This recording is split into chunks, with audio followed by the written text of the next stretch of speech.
TNPSC group 4 தேர்வர்கள் அனைவருக்கும் வணக்கம். TNPSC group 4 தேர்வர்கள் தொடர்ந்து நம்மக்கிட்ட கேட்கக்கூடிய கேள்வி என்னென்னா, செகண்ட் சிவி லிஸ்ட் வந்து வருமா? வந்ததுன்னா எவ்வளோ மார்க் இருந்தது அப்படின்னா, எவ்வளோ கொஸ்டின்ஸ் போட்டிருந்தோம் அப்படின்னா எங்களுக்கு செகண்ட் சிவியில் எங்கள் நேம் வரதுக்கு வாய்ப்பு இருக்குது அப்படிங்கிற மாதிரி தொடர்ந்து கேட்குறீங்க. அதே மாதிரி எவ்வளோ கட் ஆஃப் இருந்தால் ஜாப் கிடைக்கிறதுக்கு பாசிபிலிட்டிஸ் இருக்குது அப்படிங்கிற மாதிரியும் தொடர்ந்து கேட்டுட்ருக்கீங்க. சிவியை பொறுத்த வரைக்கும் ஃபஸ்ட்டு சிவியில் வந்து அவங்க ஒரு ரேஷியோ அடிப்படையில் தான் கூப்பிட்ருக்காங்க.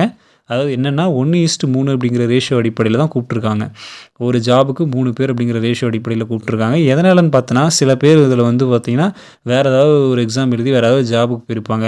அல்லது சிலர்கிட்ட சர்டிஃபிகேட்ஸ் வந்து சரியான முறையில் இருக்காது. சில பேர் கவுன்சிலிங் அட்டன் பண்ணாமல் போகலாம். இந்த மாதிரியான காரணங்களுக்காக தான் ஒரு ஜாபுக்கு 3 பேர் அப்படிங்கிற மாதிரி இந்த ரேஷியோவில் கூப்பிட்ருக்காங்க.